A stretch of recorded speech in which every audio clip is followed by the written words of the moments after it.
வணக்கம் தோழர்களே. ஒரு சிறப்பான தருணத்தில் சிறப்பான காரியத்தை நம்ம தமிழக முதல்வர் திராவிட நாயகன் திரு மு.க.ஸ்டாலின் அவர்கள் செய்திருக்கிறார். இந்த டீலிமிட்டேஷன் அதற்காகத்தான் நம்ம தமிழக முதல்வர் அவர்கள் 7 மாநிலத்தினுடைய அரசியல் கட்சிகளையும் முதல்வர்களையும் துணை முதல்வர்களையும் அழைத்திருக்கிறார். தென்னிந்தியா புறக்கணிக்கப்பட போகிறது, நம்மளுடைய உரிமைகள் பறிக்கப்பட போகிறது. இந்த டீலிமிட்டேஷனால் விளையக்கூடிய தீமைகள், நமக்கு ஏற்படக்கூடிய பின்னடைவுகள் என்ன என்பதையெல்லாம் விளக்குவதற்காக இங்கே உள்ள நம்ம அரசியல் தற்குறியாக இருக்கிற பாய்ஸுகளுக்கெல்லாம் தெரியாது. இப்போ சீமானை கேட்டால் அவர் சொல்லி விடுவார், நமக்கு என்ன இதில் என்ன பிரச்சனை, இதெல்லாம் வேலை தேவையில்லாத வேலை, வேண்டாத வேலை, வெட்டி வேலை அப்படின்னு சொல்லிடுவார். அவர் வேறு எதற்காக ஒரு போராட்டம் என்று கொடி பிடித்து கொண்டு நிற்பார்னு வைங்களேன். அதே மாதிரி நம்ம எடப்பாடியார் அவரும் இது சம்மந்தமாக பேச மாட்டார். இது சம்மந்தமான கடுமையான கண்டனங்களை ஒன்றிய அரசுக்கு அவர் தெரிவிக்க மாட்டார். டீலிமிட்டேஷன் என்றால் தொகுதி மறுசீரமைப்பு. அதனால் நமக்கு தமிழ்நாட்டுக்கு என்ன விதமான பாதிப்பு ஏற்படும்? தமிழக முதல்வர் அவர்கள் நமக்கு மட்டும் பாதிப்பு என்று அதை சொல்லியிருந்தால் நாம் மட்டும் சுயமாக போராடுவோம் அப்படின்னு சொல்லிக்கிட்டு இருப்பாங்க. இவங்க சுயநலத்துக்காக, இவங்களுடைய அரசியல் ஆதாயத்துக்காக போராடுகிறார்கள் அப்படின்ட்டு இந்த பிஜேபி எப்போதும் போல அண்ணாமலை வகைரா தற்கூரித்தனமாக தான் பேசிக்கிட்டு இருப்பாங்க. இன்றைக்கி கருப்பு கோடி ஆர்ப்பாட்டம் அப்படின்ட்டு அவங்க வீட்டுக்குள்ளே இருந்து பண்ணியிருக்காங்க. அப்போ இது அவங்களுடைய ஒர்க் ஆஃப் ஸ்ட்ரீட் இல்லை, ஹோம் தானே. அவர் இப்போ அனையூர் பண்ணையார் விஜயை பற்றி ஒர்க் ஆஃப் ஹோம் அப்படின்னார்ல, அதே மாதிரி ஒர்க் ஆஃப் ஸ்ட்ரீட்டுன்னு வச்சுக்கலாம். ஏன்னா தெருவில் அவங்க வீட்டு வாசலில் தெருவில் பண்ணியிருக்காங்கன்னு வச்சுக்கிட்டுங்களேன். அதுக்கெல்லாம் எதற்காக இவர்கள் செய்தார்னா அரசியலை திசை திருப்புகிறார்களாம். முதல்வர் முன்னெடுக்கிற இந்த அரசியலை, நம்மளுடைய பாதுகாப்பை, நம்மளுடைய உரிமையை இவர்கள் அதை திசை திருப்பி அதை பின்னடைவுபடுத்தி விடணும் அப்படின்ட்டு பிஜேபி. அப்போ பிஜேபி இதை செய்கிறது என்றால் பிஜேபி மக்களுக்கா விரோதமான கட்சி என்பது மட்டுமில்லை, தமிழ்நாட்டு மக்களுக்கான விரோதமான கட்சி. இப்போ இதில் ஒரு முக்கியமான அம்சம் என்னென்னா, 7 மாநிலத்தினுடைய அரசியல் கட்சி பிரமுகர்கள், முக்கிய தலைவர்கள், முன்னாள் முதலமைச்சர்கள், இந்நாள் முதலமைச்சர்கள், இந்நாள் துணை முதல்வர்கள் அப்படின்னு வந்திருக்காங்க. இதில் முக்கியமாக நமக்கு எதிராக சில நேரங்களில் பேசுவார் யார்? பவன் கல்யாண், ஆந்திராவுடைய துணை முதலமைச்சராக இருக்கார். அவர் நமக்கு எதிராக சில கருத்துக்களை பேசுவார். உதயநிதி அவர்கள் சனாதனம் குறித்து பேசிய போது அவர் அதற்கு எதிர்வினை ஆற்றினார், எதிர் விதமாக பேசினார். அதெல்லாம் பேசப்பட்டது. ஆனாலும் அவர் தன்னுடைய எம்பி ஒருவரை பிரதிநிதியாக அனுப்பி வைத்திருக்கிறார். ஏனென்றால் அவருடைய மாநிலமும் பாதிக்கப்படும், இந்த டீலிமிட்டேஷன் வரும்போது கட்டாயமாக பாதிக்கப்படும் என்பதை அவரும் புரிந்திருக்கிறார். வந்தவர்கள் அனைவரும் பஞ்சாப் முதலமைச்சர் பகவந்த் மான் உட்பட அங்குள்ள ஆம் ஆத்மி கட்சியினுடைய பிரதிநிதிகள் மற்றும் காங்கிரஸ் பிரதிநிதிகள்லாம் வந்திருக்காங்க. அவங்களெல்லாம் அழைத்திருக்கிறார்கள். ஏன்னா அவங்களுடைய மாநிலத்தினுடைய தன்மைகள் நிலை, அந்த எப்படி தாங்கள் ஒடுக்கப்படுகிறோம், பிஜேபி கட்சியால் தாங்கள் எப்படி ஒடுக்கப்படுகிறோம், நசுக்கப்படுகிறோம் என்பதை எல்லாம் வலியுறுத்தி பேசுவதற்காக நாம் கூட்டமைப்பாக எப்படி இயங்க வேண்டும், இதை முன்னெடுத்து எப்படி செல்ல வேண்டும், இவர்களை முறியடிப்பதற்கான அரசியல் தந்திரங்கள் என்ன, அரசியல் போக்கு என்ன என்பதை வலியுறுத்துவதற்காக, கலந்தாய்வு செய்வதற்காக அனைவரும் கலந்து கொண்டார்கள். 10 மணிக்கு ஆரம்பித்த கூட்டம் 12 மணி வரை நடந்திருக்கிறது. அந்த கூட்டத்தில் எடுத்த முக்கியமான முடிவுகள் அடுத்து நாடாளுமன்றத்தில் எதிரொலிக்கும். ஒருமித்த கருத்தாக இந்த மாநில எம்பிக்கள்லாம் சேர்ந்து நாடாளுமன்றத்தில் குரல் எழுப்புவார்கள். அப்போது ஒன்றிய அரசு அதுக்கு செவி சாய்த்துத்தான் ஆக வேண்டும்.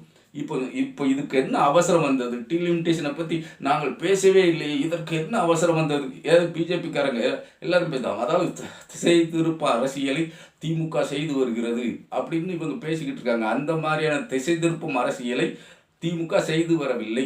வருமுன் காப்போம் திட்டம்தான் இந்த திட்டம். ஏன்னா ஒவ்வொரு முறையும் மக்கள் தொகை கணக்கெடுப்பின் அடிப்படையிலேயே நம்ம தொகுதி மறுசீரமைப்பு பண்ணணும் அப்படிங்கிற சட்டத்தை ஏற்றி வைத்திருக்கிறார்கள். ஒவ்வொரு 25 ஆண்டுக்கு ஒரு முறை, அதாவது பின்தள்ளி 10 ஆண்டுக்கு ஒரு முறை சென்சஸ் கணக்கெடுக்கப்படுகிறது. தொகுதி மறுசீரமைப்பு அப்படித்தான் கொண்டு வர வேண்டும் என்று வைத்திருந்தார்கள். அதை அம்மையார் இந்திரா காந்தி ஆட்சி காலத்தில் 25 வருடம் என்று பின்தள்ளினார்கள், மீண்டும் 25 வருடம் என்று பின்தள்ளினார்கள். மாறி அதுக்கு பிறகு ஐயா வாஜ்பாய் ஆட்சி காலத்தில் அவரும் ஒரு 25 வருடம் 2002 25 வருடம் பின்தள்ளி வைப்போம் என்று அதை தள்ளி வைத்திருக்கிறார். தள்ளி வைத்து விட்டார். அந்த இதில் அப்போதே சொல்லப்பட்டிருக்கிறது, மக்கள் தொகை கணக்கெடுப்பின் அடிப்படையில் தான் தொகுதி மறுசீரமைப்பு கொண்டு வரப்பட வேண்டும் என்று. ஆனால் நாம் குடும்ப கட்டுப்பாடு திட்டத்தை முழுமையாக அமல்படுத்தியதனாலே நம்மளுடைய மக்கள் தொகை ஏறு விகிதம் மிகவும் குறைவு. அவர்களுடைய வடக்கு மாநிலங்களுடைய மக்கள் தொகை ஏறு விகிதம் அதிகமான அளவில், அவர்கள் வரம்பை மீறிய அளவில் அவர்கள் மக்கள் தொகை ஏறு விகிதம் அதிகம். அந்த நிலையில் அப்போ அவர்களுக்கு தொகுதி அதிகப்படுவதற்கான வாய்ப்புகள் இருக்கிறது. 84 தொகுதிகளை கொண்ட உத்தரப்பிரதேசம் 3 மாநிலங்களாக பிரிக்கப்பட்டு விட்டது. அதையெல்லாம் நம்ம கருத்தில் கொண்டு போகணும். அப்படி பிரித்த பிறகு கூட 80 தொகுதிகளை கொண்டு இருக்கிறது உத்தரப்பிரதேசம் இன்று. அதையும் நம்ம முக்கியமாக கருத்தில் கொள்ள வேண்டும். மாநிலம் பிரிப்பு நடந்த பிறகும் அவர்கள் தொடர்ந்து தொகுதிகள் 84 தொகுதிகள் கொண்டிருந்த அவர்கள் 80 தொகுதிகளை அவர்கள் கையில் வைத்திருக்கிறார்கள் அப்படிங்கிறதை நம்ம கருத்தில் கொள்ள வேண்டும். இப்போ அங்கே அதெல்லாம் மக்கள் தொகை அடிப்படையில் தான் இந்த மாதிரி ஏற்படுகிறது. ஆனால் இப்போ அவசியம் என்ன வந்தது? அதாவது திமுக தன்னுடைய அரசியல் லாபத்துக்காக இதை பேசுகிறார்கள் அன்றி இவர்களுக்கு நேரடியாக எந்த பாதிப்பும் ஏற்படவில்லை என்று பிஜேபி சொல்கிறது. அமித்ஷா நம்ம தமிழ்நாட்டுக்கு வந்த இடத்துல அவர் பேசினார், தொகுதி மறுசீரமைப்பில் தொகுதிகளே குறைக்கப்பட மாட்டாது. அமித்ஷா பேசுவது இப்படித்தான் பேசுவார், ஆனால் கமுக்கமாக கழுத்தறுத்து விடுவார் என்பதற்கு கடந்த காலங்கள் சொல்கிறது. ஜம்மு காஷ்மீரில் எப்படி அந்த மாநிலத்தை 2ஆக உடைத்து யூனியன் பிரதேசங்களாக ஆக்கினார்களோ மாதிரி தேர்தலே நடத்தாமல் போட்டாங்க. மாதிரி என்ன பண்ணாங்க, இந்துக்கள் அதிகமாக இருக்கக்கூடிய பகுதியில் 6 தொகுதிகள் மறுசீரமைப்பு என்ற பேரில் 6 தொகுதிகளை, சட்டமன்ற தொகுதிகளை கூட்டினார்கள். இஸ்லாமியர்கள் அதிகமாக இருக்கக்கூடிய இடத்தில் ஒரே ஒரு தொகுதிகளை மட்டும்தான் கூட்டினார்கள். ஏன்னா அப்போதான் இவர்கள் ஆட்சி பீடத்திற்கு வர முடியும் என்பதுதான் அவர்களுடைய திட்டம். இந்த மாதிரியான வேலைகளை எல்லாம் பிஜேபி தானாகவே அரங்கேற்றும். அவர்களுடைய முள்ளமாரித்தனத்தை இந்த இடத்தில் நிச்சயமாக காட்டிவிடும். இப்போது அங்கு தேர்தல் வந்தது, உமர் அப்துல்லா முதல்வராக இருக்கிறார், அது வேறு விடயம். ஆனால் இவர்கள் எந்த இடத்திலும் நிலைத்த தன்மையோடு உறுதியோடு உண்மையை பேசுபவர்கள் அல்ல பிஜேபியினர். நாடாளுமன்றத்தில் இது பற்றிய விவாதமோ இல்லை தர்க்கமோ இல்லை, அதனுடைய பிரச்சனையுடைய எந்த இதுவும் எழவில்லை என்று இவர்கள் சொன்னாலும் கூட இவர்கள் பிஜேபியினர் அந்த ஸ்கீமை கொண்டு வர வேண்டிய நிலையில்தான் இருக்கிறார்கள். ஏன்னா 2002 வாஜ்பாய் ஆட்சி காலத்தில் 25 ஆண்டுகளுக்கு தள்ளி போடப்பட்டிருக்கிறது தொகுதி மறுசீரமைப்பு என்பது. அப்போ 2027 அதற்கான சீரமைப்பு கொண்டு வந்து ஆகணும். 2021 நடக்க வேண்டிய மக்கள் தொகை கணக்கெடுப்பு நடக்கலை. ஏன்னா அது கொரோனா காலமாக இருந்ததுனால அதை தள்ளி போட்டார்கள். அப்படி இருக்கும்போது அது 2026 கூட மக்கள் தொகை கணக்கெடுப்பு நடப்பதற்கான சாத்தியக்கூறுகள் இருக்கிறது. அப்படி நடந்தால் அப்படி அந்த 2026 மக்கள் தொகை கணக்கெடுப்பு நடத்தி அந்த கணக்கெடுப்பின் அடிப்படையில் 2027 தொகுதி மறுசீரமைப்பு பண்ணினார். ஏன்னா நாடாளுமன்றத்தில் புதிதாக கட்டியுள்ள கட்டடத்தில் 888 இருக்கைகள் அமைத்து கட்டடங்கள் கட்டியுள்ளனர். 888 உறுப்பினர்கள் அங்கு அமரும்படியாக. அப்போ தொகுதிகளை உயர்த்திவிட வேண்டும், நாடாளுமன்ற தொகுதிகளை உயர்த்திவிட வேண்டும் என்ற முடிவில் பிஜேபி செயல்படுவது திட்டமாக தெரிகிறது. இப்போது 543 பாராளுமன்ற தொகுதிகள் இருக்கிறது என்றால் அதில் நமக்கு பிரதிநிதித்துவம் 7.2% இருக்கு. அந்த 7.2% இவர்கள் இப்போ இருக்க நம்மளுடைய மக்கள் தொகை அடிப்படை கணக்கில் பார்த்தால் அவர்கள் நமக்கு 5.2% குறைப்பதற்கான வாய்ப்புகள் ஆகிவிடுகிறது. 888 நாடாளுமன்ற தொகுதிகள் இருக்குன்னா நமக்கு ஒரு 44 தொகுதிகளோட விட்டுருவாங்க. அதே நேரத்தில் தொகுதிகள் வேறு ஒரு விதமாக பார்த்தால் தொகுதிகள் இன்னும் குறைவதற்கு கூட வாய்ப்புகள் அதிகம். அதாவது இந்த 543 தொகுதிகளுக்குள்ளே அவர்கள் வைத்திருந்தால் அந்த தொகுதி வரையறைக்குள்ளே வைத்து நமக்கு கணக்கு போட்டால் 8 12 நாடாளுமன்ற தொகுதிகள் குறைவதற்கும் வாய்ப்புகள் அதிகம். இல்லை 888 உயர்த்த வேண்டும் அப்படின்னு நினைத்தால் அவர்கள் ஊபியில் கிட்டத்தட்ட 150 தொகுதிகளாக மாற்றி விடுவார்கள். அப்படி அங்கே இருக்கிற ஒரு 4-5 இந்தி பெல்ட் மாநிலங்களை மட்டுமே மையப்படுத்தி அவர்கள் மாற்றும் போது அங்கே அவர்கள் ஜெயித்து வந்தால் போதும், அவர்கள் ஆட்சி பீடத்திற்கு வந்து விடுவார்கள். இங்கே தமிழ்நாட்டில் ஒரு சீட்டும் அவர்கள் ஜெயிக்கலை. ஆனால் அவர்கள் இட்டது தான் கட்டளை. நாங்கள் வந்து தேசிய கல்விக் கொள்கையை கொண்டு வருவோம் அப்படின்னு சொன்னால் அதற்கு நாம் ஆமாம் போடலைன்னா உங்களுக்கு இப்போ கல்வி தொகை கிடையாது, மாநிலத்துக்கு ஒதுக்க வேண்டிய கல்வித்தொகை கிடையாது, 2156 கோடி ரூபா கிடையாது அப்படின்னு ஒரே அடியாக அதை மறுத்து விட்டாங்க. நாங்கள் உங்களுக்கான நிதி செலவினங்களை நாங்கள் வேறு மாநிலத்துக்கு செலவிடுதோம் அப்படின்னு சொல்லிட்டாங்க. அவர்களுடைய திட்டம் என்னென்னா 3 மொழி படிக்கணும், 3வது மொழியாக இந்தியை திணிப்போம் அப்படிங்கிறது தான் அவங்களுடைய திட்டமாக இருக்குது. இந்தி அல்லது சமஸ்கிருதத்தை கட்டாய பாடமாக்குவோம் அப்படிங்கிறாங்க. ஏன்னா சிபிஎஸ்இ பள்ளிகளில் 3 மொழி இருக்குது. அதாவது வசதி வாய்ப்பு உள்ள பிள்ளைகள், அதாவது இங்கே உள்ள பிஜேபியினர் பேசுவது என்னவென்றால் வசதி வாய்ப்பு உள்ள பிள்ளைகள் வந்து 3வது மொழி படிக்கிறார்கள், அவர்கள் முன்னுக்கு போய் விடுவார்கள். ஏழை வாழை பிள்ளைகள் அப்படி இல்லையா, அரசு பள்ளிகள் படிக்கிற பிள்ளைகள் அந்த மாதிரி படிக்கலையா. நம்ம எச்சராஜா கூட உட்காந்துக்கிட்டு சின்ன பிள்ளைங்களை கூப்பிட்டு வச்சுக்கிட்டு சொல்லிக் கொடுக்குறாங்க. ஆனால் வேணும் தானே தெரிஞ்சுக்கணும்ல. நீ கையெழுத்து பேசுறா பேசணும் தெரியும். ஹிந்தி வேணுமா வேண்டாமா? ஹிந்தி வேணுமா வேண்டாமா?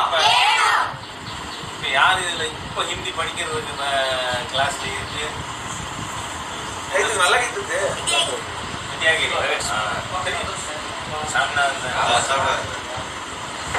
3 பேர் ஹிந்தி படிக்கிறீங்களா?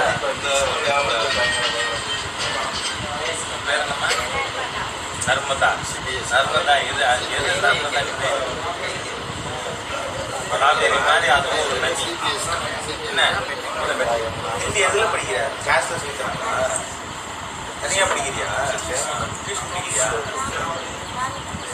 நீங்கள் வித்யாகிரியில் அங்கேயே உண்டு. நீ டியூஷன்லையா?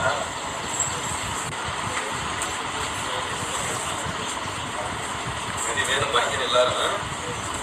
நீங்கள் மோடி கிட்ட ஏதாவது சொல்லணும்னா ஐயாட்ட சொல்லிடுனா ஐயா சொல்லிடுவாங்க. உங்களுக்கு என்ன வேணும்? சத்தம் எனக்கே கேட்கல. மோடி எப்படி தெரியும்?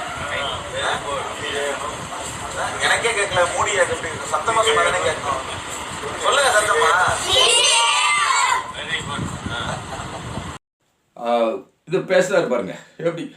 உங்களுக்கு ஹிந்தி வேணுமா வேண்டாமான்னு கேட்காரு. ஹிந்தி வேணும். சின்ன பிள்ளைகளுக்கு ஆரஞ்சு மிட்டாய் கொடுத்தா தான் இது ஹிந்தி வேணும்னு சொல்லுமே. ஹிந்தின்னா என்ன, அது நமக்கு என்னவா ஆகும் அப்படின்ட்டு 3 மாநிலங்களை உள்ளடக்கி கல்வி வைத்திருக்கிற கர்நாடகாவில் 90,000 பேர் ஹிந்தி பாடத்தில் ஃபெயில் ஆகியிருக்காங்க போன வருடத்தில். அதனுடைய கணக்கு அப்படி இருக்குது. அப்போ ஹிந்தி பாடத்தில் நம்ம இருமொழியே தகராறாக இருக்கும், தமிழே தகராறாக இருக்குது நிறைய பிள்ளைகளுக்கு.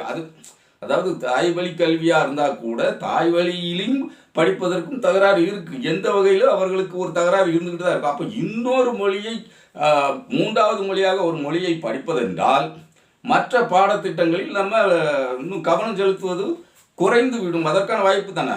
இந்த மண்டைக்கு எவ்வளவுதான் ஏறும்னு ஒரு கணக்கு இருக்குல்ல. அதாவது படித்து முடித்த பின் நமக்கு தேவை ஏற்படும் புதிதாக ஒரு மொழியை கற்றுக்கொள்ளலாம், அதை பேசி பழகிக்கொள்ளலாம், அப்படி நிறைய வாய்ப்புகள் ஏற்படும். அதாவது நமக்கு தேவை ஏற்படும் போது. ஆனால் படிக்கிற காலத்திலே 3வது மொழி ஒன்றை படித்து விடு என்று திணிக்கும் போது அந்த பாடத்தில் அந்த மொழியில் இவங்களுக்கு பிரச்சனை ஏற்பட்டு பெயிலானால், தேர்வு எழுதி பெயிலானால் திரும்பவும் அவர்கள் பள்ளி செல்வதை இடைநிற்றலுக்கு வழிவகுத்து விடும். இல்லை, பள்ளி செல்வது தடைப்பட்டு விடும், இடைநிற்றலுக்கு வழிவகுத்து விடும். எல்லாரும் நம்ம சீமான் சொல்லுவாங்கல்ல, அந்த மாதிரி மாடு மேய்க்க போகணும். மாடு மேய்ப்பதற்கு தயாராக இருப்பவர்கள் தான் இந்தி மொழியை வரவேற்க வேண்டும். அதைத்தான் இந்த எச்சர் ராஜா வந்து சின்ன பிள்ளைகளுக்கு மிட்டாயை கொடுத்து நம்ம ஹிந்தி வேணுமா வேண்டாமான்னு கேட்கான். இவன் எவ்வளவு நாதாரித்தனமாக இந்த எச்சர் ராஜா கீழ்த்தரமாக நடந்துக்கிட்டு தான். காங்கிரஸ் ஆட்சி காலத்தில் கூட 3வது மொழியை அந்த நேரத்தில் 60களில் புகுத்தினார்கள் என்றால் கூட புகுத்துவதற்கு 720 ரூபா இந்தியை பாடமாக எடுத்து படிப்பவர்கள் ஸ்காலர்ஷிப் 720 ரூபா கொடுக்கப்படும் அப்படின்னு சொல்லியிருக்காங்க. ஆனால் பியூசி படிப்புக்கு அந்த நேரத்தில் கூட நிறைய பேர் அப்படி சேர்ந்து அந்த 720 ரூபாங்கிறது வந்து அப்போ இப்போதைக்கு வந்து ஒரு 7 லட்ச ரூபாய்க்கு சமமான ரூபா. அந்த நேரத்தில் உள்ள ரூபாயை பார்த்தா 7 லட்சத்துக்கு சமம். அந்த மாதிரி அவங்க பணத்தை கொடுத்து இந்தியை புகுத்துவதற்கு முயற்சி பண்ணியிருக்காங்க. ஆனாலும் கூட கடைசியாக அவங்க படிச்சுட்டு வெளியே வரவங்களுக்கு எந்த ஸ்காலர்ஷிப்பும் கொடுக்காமல் தான் ஏமாத்திருக்கு ஒன்றிய அரசு. அப்போதைய காங்கிரஸ் அரசு அதுதான் செய்திருக்கு. அதே போல் இங்கே சின்ன பிள்ளைகளுக்கு மிட்டாய் கொடுத்து ஏமாற்றுவதற்கு முன்னே விட வலுவாக எதிர்த்து கொண்டும், அதாவது திராவிட மாடல் அரசை எதிர்த்து கொண்டும் மக்கள் மனதில் இவர்கள் பெரிய மக்களுடைய ஆதரவு பெற்றவர்கள் போல் காட்டிக்கொள்வதற்காக காடு மாடாக கலவரத்தை தூண்டுவது விதமாக செயல்பட்டு கொண்டிருக்கிறார்கள் ராஜா போன்ற அண்ணாமலை கேடிக்கள். அவர்கள் போராட்டங்கள் எல்லாமே அதை நோக்கித்தான் போய் கொண்டிருக்கிறது. மகாராஷ்டிராவை எப்படி கலவர பூமியாக இப்போது மாற்றினார்களோ அதை போன்றுதான் அவர்கள் ஆக்குவதற்கு எல்லா விதத்திலும் முயற்சி செய்து கொண்டிருக்கிறார்கள். அதை நம்ம தமிழ்நாட்டு மக்கள் நன்றாக புரிந்து வைத்திருக்கிறார்கள். அதனால்தான் அவர்களுக்கு வழிவிடாமல் தடுத்தாட்கொண்டு இருக்கிறார்கள். ஆனால் இங்கு இருக்கின்ற அடிமை கட்சிகளுக்கு அது புரியாமல் தான் இருக்கிறது. அது ஒரு கரையில். ஆனால் முதல்வர் தன்னுடைய தடுப்பாட்டத்தையும் அதிரடி ஆட்டத்தையும் ஆக்ஷனையும், அதாவது எப்படி தாக்குவது என்பதையும் நன்றாக தெளிவாக தெரிந்து ஒரே கல்லில் 2 மாங்காய் என்பது போல ஒவ்வொரு தலைவர்கள் வருகையின் போதும் 7 மாநில தலைவர்கள் வருகிறார்கள் என்றால் அந்தந்த தலைவர்களுடைய பெயர் அவர்களுடைய தாய்மொழியில், அது மட்டும் இல்லை தாய்மொழியில் நாம் தமிழில் பேசினா அவங்க தெலுங்குன்னா தெலுங்கு கேட்கும். அப்படியே நாம் பேசுகிறது தெலுங்கில் டிரான்ஸ்லேட் ஆகக்கூடிய அளவில் எல்லா யுத்திகளையும் அறிவியல் யுத்திகளையும் பயன்படுத்தி இந்த கூட்டத்தை திராவிட நாயகர் முதல்வர் அவர்கள் நடத்தி இருக்கிறார். இந்த கூட்டத்தின் பலனாக எல்லோருக்கும் மொழி பற்றும், ஒரே கல்லில் 2 மாங்காய் என்பது போல மொழிப்பற்று, மொழி உணர்வு, அதை எல்லாம் ஏற்படுவதற்கு நம்ம மொழியை அழிச்சிடக்கூடாது.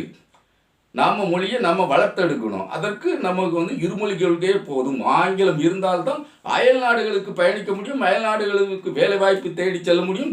அயல் நாடுகள் இப்போ இவர்கள் சொல்கிறார்கள், அமித்ஷா சொல்கிறார், தமிழில் இந்த மருத்துவக் கல்வி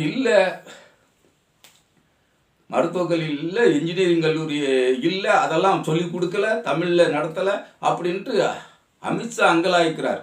அப்படி தமிழில் நடத்தினால் அவர்கள் தமிழில் மட்டுமே இருந்தால் வெளி உலகம் தெரியாமல் தமிழிலேயே அடங்கி போகட்டும் என்பதுதான் அவருடைய கொள்கை. இவங்க வேலை வாய்ப்புகளுக்கு அமெரிக்கா, இங்கிலாந்து, மற்ற நாடுகளுக்கு ஜப்பான், ஜெர்மனி இப்படி போகக்கூடாது, சீனாவுக்கு போகக்கூடாது. இப்போ எங்கள் ஊரை சேர்ந்த 2 நண்பர்கள் சீனாவில் இருக்காங்க.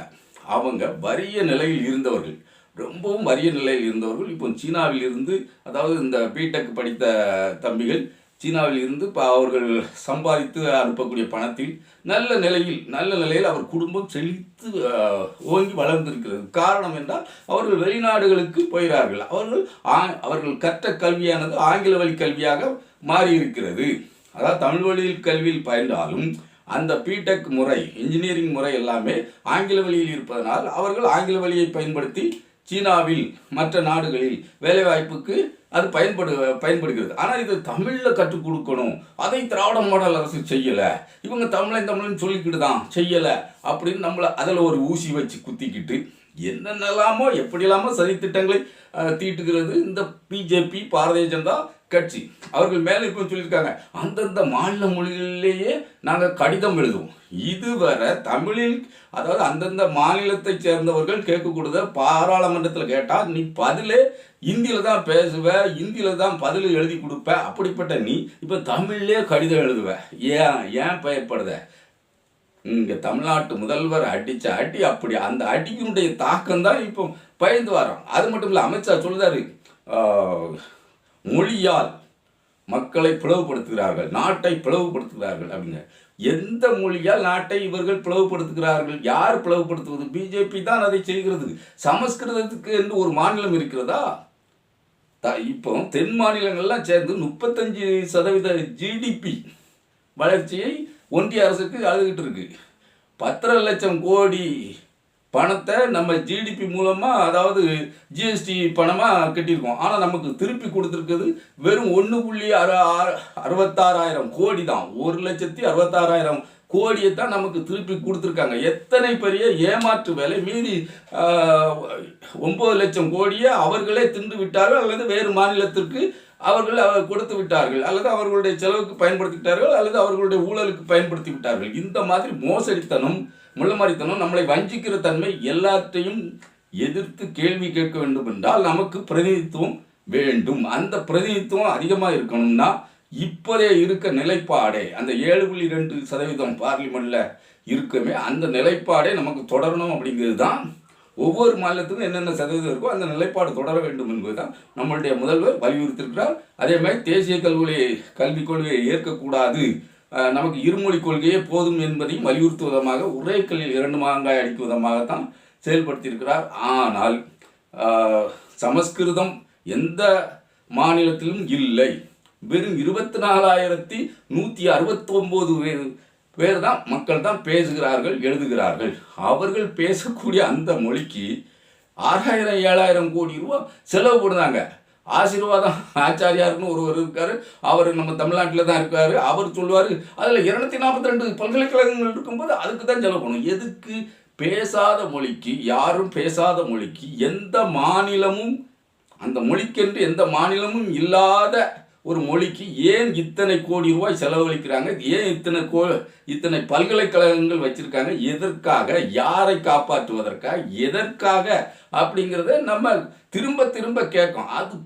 அது புரிந்து கொள்ளாமல் தன்னுடைய சுய லாபத்துக்காக நான் பொதுமக்கள்கிட்ட திரும்ப திரும்ப நம்ம வீடியோ போட்டு சொல்லுறது, நீங்கள் உன்னிப்பாக அந்த விஷயத்தில் கவனிக்கணும். இப்போ தன்னுடைய சுய லாபத்துக்காகத்தான் பிஜேபியில் நிறைய பேர் சேர்ந்தாங்க. பிஜேபியில் யாரும் சேரலை, பிஜேபி தனித்தமரமாக இருக்கிறது, அண்ணாமலை சும்மா கத்திக்கிட்டு இருக்காரு நான் சொல்லலை. சேர்ந்திருக்கிறார்கள், இளைஞர்கள் சேர்ந்திருக்கிறார்கள், வயதானவர்கள் சேர்ந்திருக்கிறார்கள், இல்லை என்று சொல்லவில்லை. ஏன்னா மாற்று கட்சியில் இடம் கிடைக்காதவர்கள், அதாவது பதவி கிடைக்காதவர்கள் அந்த கட்சியில் சேர்கிறார்கள். சேர்ந்து என்ன பண்ணுறாங்க தெரியுமா? அதில் சேர்ந்தவங்க எல்லாருமே ஒரு ஒருங்கிணைப்பாக செயல்பட்டு 4 பேர் 5 பேர் போகிறாங்க. அந்தந்த பகுதியில் இருக்க கல்குவாரிகளுக்கு பெருமுதலாளிகள்கிட்ட போய் பண வசூல் நடக்கு. இதுதான் நடந்துக்கிட்டு இருக்கு. எல்லா பக்கமும் இது நடந்துருக்கு. 4,000 5,000 அப்படி பணம் வசூல் பண்ணலைன்னு ஒவ்வொருத்தன் சொல்லட்டும், ஒவ்வொரு ஊரில் இருக்கவனும் ஒவ்வொருத்தன் சொல்லட்டும். திமுககாரன் கூட ஆட்சியில் இருக்க கட்சி தானே, அவங்க கூட செய்யலை. ஆனால் எங்கே நமக்கு ரைடு வந்துருமோ, இடி ரைடு வந்துருமோ அப்படின்னு பயந்து இவர்களுக்கு பணம் கொடுத்து உதவுகிறார்கள். நாங்கள் கூட்டத்துக்கு போனோம், நீங்கள் ஒரு வண்டி ஏற்பாடு பண்ணுங்க. சரி, வண்டி செலவு என்னையா வரும்? ஒரு 10,000 வரும், கொடுங்க அப்படின்னா, சரியா ஒரு 8 ரூபா இருக்குது வாங்கிடுங்க அப்படின்ட்டு 8,000 கொடுக்காங்க. இந்த மாதிரியான நிலைமை. ஆனால் கூட்டம் எங்கேயுமே போகிறதில்ல. அவங்க வீட்டிலே கூட்டம் போட்டுக்கிடுவாங்க. அந்த வீட்டில் நடக்க கூட்டத்துக்கு தான் அந்த 10,000. இப்படி வசூல் பண்ணி சாப்பிடுவதற்காக, வயிறு வளர்ப்பதற்காக அந்த கட்சியில் நிறைய பேர் சேர்ந்திருக்காங்க. ஆனால் அவர்கள் அதற்கு ஓட்டு போடுவார்களா, இல்லை அதிமுகவில் இருந்து பிரிந்து சென்றனால் அதிமுகவுக்கு ஓட்டு போடுவாங்களாக்குது அது வரும் தேர்தல்கள் தான் சொல்லும். இப்படிலாம் இருக்கு. ஆனால் திமுக அரசு இந்த விஷயத்தையும் உன்னிப்பாக கவனிக்க வேண்டும். ஒரே இந்த டீலிமிட்டேஷன் மட்டும்தான் நமக்கு பிரதானம் அப்படிங்கிறது இல்லை. இந்த மாதிரியான உள்ளடி வேலைகள் எப்படியெல்லாம் நடக்கு, ஊடறுப்பு வேலைகள் எப்படி நடக்கு என்பதையும் இவர்கள் இதை கவனித்து களை எடுக்க வேண்டும். எங்கெல்லாம் இவங்க அட்டுழியமான வசூலுக்கு போகிறாங்களோ அதை தடுத்து நிறுத்துவதற்கு எல்லா ஏற்பாடையும் பண்ணணும். அதே மாதிரி இடம், அதாவது கலைஞர் இலவச இடங்கள் கொடுத்தாரு. 2 ஏக்கர் இலவச இடங்கள் நிறைய பேருக்கு கொடுத்தாரு. இப்பவும் சொல்லுவாங்க இலவச இடங்கள் கலைஞர் கொடுக்கன்னு சொன்னார், ஆனால் யாருக்குமே கொடுக்கல அப்படின்ட்டு. ஏராளமான பேர்களுக்கு கொடுத்தாங்க. ஏராளமான பேர்களுக்கு வாங்கி எல்லாருமே சொற்ப ரேட்டுக்கு அடுத்தவங்களுக்கு கைமாற்றி விட்டுட்டு போயிட்டாங்க. அதற்குரிய குறிப்பிட்ட காலம் என்று எதுவும் இல்லாத காலகட்டத்திலே கைமாற்றி விட்டுட்டு போயிட்டாங்க. அப்படியெல்லாம் வாங்கினவங்க பெரிய பண முதலாளிகளாகவும் பிஜேபிக்காரர்களாகவும் தான் இருக்காங்க. அங்கெல்லாம் பெரும்பகுதியாக இந்த குளத்து பகுதியில் தான் அந்த மாதிரியான இடங்கள் அதிகமாக இருக்குது. பரும்பு பகுதி, குளத்து பகுதிகளில் அந்த மாதிரி இடத்துக்களை வாங்கினவங்க என்ன பண்ணியிருக்காங்கன்னா செங்கற்சூளை வச்சுருக்காங்க. குளம் பக்கத்தில் இருக்குது. அந்த குளத்தில் நைட்டாக மண் அழிக்கலாம், செங்கற்சூளை எடுத்துக்கலாம். பெரிய லாபமாக பெரிய கோடீஸ்வரர்களாக மாறுகிறார்கள். நாம் எத்தனையோ புகார்களை கொடுத்தா கூட இந்த அரசு கள்ள மௌனம் சாதிக்கா அப்படிங்கிறதையும் நம்ம இதில், அதாவது முதல்வரை எந்த அளவு நம்ம புகழ்தமோ இந்த டீலிமிட்டேஷன் விவகாரத்தில் 7 மாநில கட்சிகளையெல்லாம் கூப்பிட்டு கூட்டம் நடத்தியது பெருமை மிகு விஷயம், அதை பாராட்டுகிறோம். ஆனால் இந்த மாதிரியா இங்கே கள்ளத்தனம் நடக்குவது, இந்த திருட்டுத்தனம் நடக்குது, முளமாரித்தனம் பிஜேபிக்காரன் பண்ணுறதையும் கவனத்தில் கொள்ள வேண்டும் என்பதைத்தான் நம்ம இந்த முக்கியமான வீடியோவில் முக்கியமான கருத்தை இதையும் தெரிவிச்சுக்கிட்டு தான். வணக்கம் மகளே.